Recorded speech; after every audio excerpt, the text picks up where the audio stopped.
जब उमरू अय्यार की आंख खुली तो वह चौंक कर उठ बैठा। उसके चेहरे पर बेहद हैरानी थी। वह आंखें फाड़ फाड़ कर इधर उधर देखने लगा। उसने दोनों हाथों से अपनी आंखें मली और फिर से चारों ओर देखने लगा। क्या मतलब, मैं कहाँ आ गया हूँ? ये कौन सी जगह है? उमरू ने हैरानी भरे लहजे में बड़बड़ाते हुए कहा। वह एक बेहद आरामदायक और शाही बिस्तर पर बैठा हुआ था। कमरे की सजावट भी बहुत ही आलीशान थी। सजावट देखकर उसे ऐसा लग रहा था जैसे वह किसी शाही महल में हो। उसने तुरंत अपने बाजू पर चुटकी काटी, क्योंकि उसे लगा कहीं वह सपना तो नहीं देख रहा। लेकिन जब चुटकी काटने पर उसे दर्द हुआ तो उसे यकीन हो गया कि वह सपना नहीं देख रहा। मगर हैरानी इस बात की थी कि वह तो घोड़े पर सवार अपने देश लौट रहा था और रास्ते में एक सराय में सो गया था। लेकिन अब जब उसकी आंख खुली तो वह इस शाही अंदाज से सजे हुए कमरे के शानदार बिस्तर पर था। उसने अपने कपड़ों की तरफ देखा तो तसल्ली हुई कि वह अपने ही कपड़ों में था। उसके सिर पर पगड़ी भी थी और बगल में जंबील भी। उमरू को आदत थी कि जब भी वह किसी सराय में ठहरता तो जंबील को बगल में रखकर ही सोता था, क्योंकि उसे मालूम था कि सरायों में अक्सर चोरी होती है। अभी वह ये सब सोच ही रहा था कि कमरे का दरवाजा खुला और एक बेहद खूबसूरत लड़की जो शानदार पोशाक पहने हुए थी अंदर आई। कनीज शहजादा, उमरू की खिदमत में सलाम अर्ज करती है। उस लड़की ने अदब से झुकते हुए कहा, शहजादा उमरू? क्या मतलब, मैं कैसे शहजादा हो गया?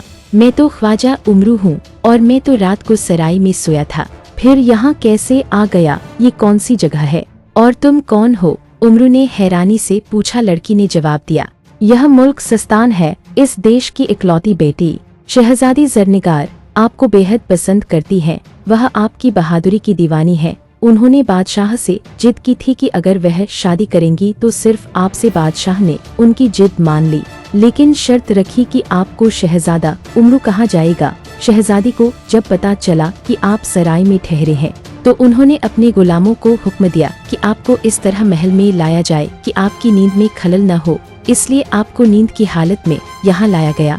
सुबह हो गई है और शहजादी आपसे मिलना चाहती है ताकि आपकी रजामंदी से शादी का ऐलान किया जा सके।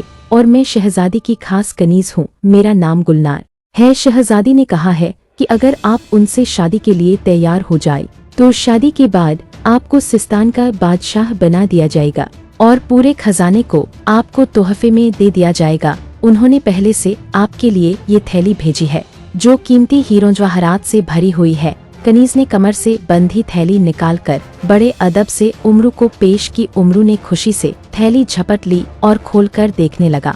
उसमें सचमुच बेशकीमती हीरे जवाहरात थे। उसके चेहरे पर खुशी की लहर दौड़ गई। उसके दिमाग में खुद को सिस्तान का राजा बनता हुआ देखने लगा। मैं शहजादी से शादी के लिए तैयार हूँ, अभी और इसी वक्त, उमरू ने जल्दी से कहा और बिस्तर से उतर गया। तो आइए शहजादी से मिलिए ताकि तुरंत शादी का इंतजाम किया जा सके, कनीज ने कहा और दरवाजे की तरफ बढ़ गई। उमरू ने थैली जंबील में रखी, जूते पहने और जल्दी से कनीज के पीछे चल दिया। बाहर एक लंबी राहदारी थी जिसमें हर जगह हथियारबंद गुलाम खड़े थे। जैसे ही उमरू उनके पास से गुजरता वे झुककर शहजादा उमरू को सलाम करते। उमरू सीना फुलाकर आगे बढ़ता और उसका दिमाग अब आसमान में उड़ने लगा था। वह अपने आप को अभी से सिस्तान का बादशाह समझने लगा था। राहदारी के आखिर में एक बड़ा सा आंगन था जिसके आखिर में बाहर जाने का दरवाजा था। कनीज उस रास्ते से होते हुए दरवाजे की तरफ जा रही थी और उमरू भी उसके पीछे चल पड़ा। तुम कहाँ जा रही हो? कनीज, गुलनार, क्या शहजादी महल से बाहर है? उमरू से रहा नहीं गया और पूछ ही लिया। कनीज ने जवाब दिया, यह शाही मेहमान खाना है शहजादा उमरू। शहजादी यहाँ से कुछ दूर अपने महल में रहती है। उमरू ने सिर हिलाकर हामी भरी। बाहर निकलकर कुछ ही दूरी पर उसे एक सफेद रंग का खूबसूरत महल नजर आया और कनीज उसी की तरफ जा रही थी। उमरू समझ गया कि वही शहजादी का महल है। थोड़ी देर बाद वे एक बड़े कमरे में पहुँचे जहाँ कनीज उसे छोड़कर चली गई। कुछ ही पलों में एक पर्दा हटा और एक बेहद खूबसूरत शहजादी सामने आई। उमरू की आंखें उसी पर जम गईं जैसे लोहा चुंबक से चिपकता है। मेरा नाम शहजादी जरनिगार है। शहजादा उमरू, शहजादी ने मुस्कुराते हुए कहा। उमरू चौंक गया। ओह ओह शहजादी हजूर, आप तो दुनिया की सबसे हसीन खातून है। बैठो और मुझे बताओ क्या तुम मुझसे शादी करने और सिस्तान का राजा बनने के लिए तैयार हो? शहजादी ने मुस्कराते हुए कहा, बिल्कुल शहजादी हुजूर, मैं आपसे अभी और इसी वक्त शादी करने के लिए तैयार हूँ। उमरू ने कहा, लेकिन हमें पता चला है कि तुम पहले से शादीशुदा हो। शहजादी ने कहा तो उमरू चौंक गया। शहजादी की बात सुनकर उसे ऐसा लगा जैसे उसके मुंह का स्वाद कड़वा हो गया हो। हाँ शहजादी हुजूर, मैं शादीशुदा हूँ, लेकिन इससे क्या फर्क पड़ता है? मर्द तो 4 शादियाँ कर सकता है। उमरू ने जवाब दिया, वैसे तो कोई फर्क नहीं पड़ता, क्योंकि तुमसे शादी के बाद तुम सिस्तान के राजा बन जाओगे और यहीं रहोगे, लेकिन इसके लिए एक शर्त पूरी करनी होगी। शहजादी ने कहा, कौन सी शर्त? उमरू ने चौंक कर पूछा। यहाँ से थोड़ी दूर एक उजड़ा हुआ किला है, जिसका दरवाजा टूटा हुआ है। वो किला अब खंडहर बन चुका है, लेकिन उसके भीतर दुनिया का सबसे बड़ा खजाना छुपा है और तुम्हें वो खजाना हमारे लिए लाना होगा। जरूर लाऊंगा, लेकिन उस खजाने की रखवाली कौन करता है? उमरू ने पूछा। खजाने की बात सुनकर उसकी आंखों में चमक आ गई, क्योंकि उसे यकीन था कि शादी के बाद न सिर्फ सिस्तान का खजाना बल्कि यह भी उसके पास होगा। कोई रखवाली नहीं करता, लेकिन खजाना तब तक नहीं निकलेगा जब तक वहाँ दुनिया के सबसे बड़े अय्यार का खून न गिरे। मेरा मतलब बस कुछ बूंदों से है।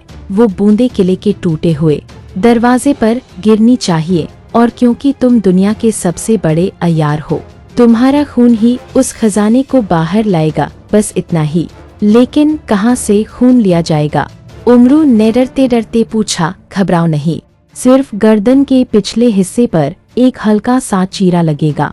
मेरा गुलाम तलवार की नोक से कुछ बूंदे निकालेगा और दरवाजे पर गिरा देगा, लेकिन अगर गलती से मेरी गर्दन ही उड़ा दी तो फिर तुम खजाने का और मेरी शादी का ख्याल छोड़ दो। शहजादी ने नाराज होते हुए कहा, अच्छा ठीक है, चलो मैं तैयार हूँ।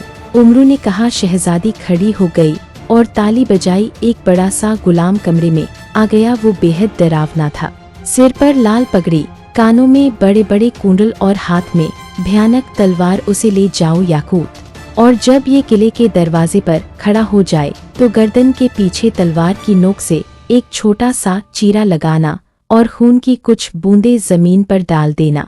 शहजादी ने आदेश दिया, हुक्म की तामील होगी। शहजादी हुजूर, गुलाम ने सर झुकाकर कहा, और उमरू उसके साथ चल पड़ा। हालांकि उसका दिल बहुत जोर जोर से धड़क रहा था, क्योंकि बात अब खून की थी और तलवार भी बहुत डरावनी लग रही थी। थोड़ी दूर जाने पर एक पुराना खंडहर जैसा किला आया, जिसका दरवाजा टूटा हुआ था। दरवाजे के बीच में जाकर किले की तरफ मुंह करके खड़े हो जाओ, गुलाम ने कहा। उमरू दरवाजे के बीच खड़ा हो गया, लेकिन उसके चेहरे पर डर साफ झलक रहा था। अचानक उसके पीछे से गुलाम की डरावनी चीख आई। उमरू ने पलटकर देखा और झट से एक तरफ उछल गया, क्योंकि गुलाम पूरी ताकत से तलवार लेकर उस पर हमला करने वाला था। लेकिन उमरू की फुर्ती से उसका वार खाली गया। बिजली की सी तेजी से उमरू ने जंबील से जाल ए यासीन निकाला और इससे पहले कि गुलाम संभलता उसे जाल में फंसा लिया। फिर उसने खंजर ए सुलेमानी निकाला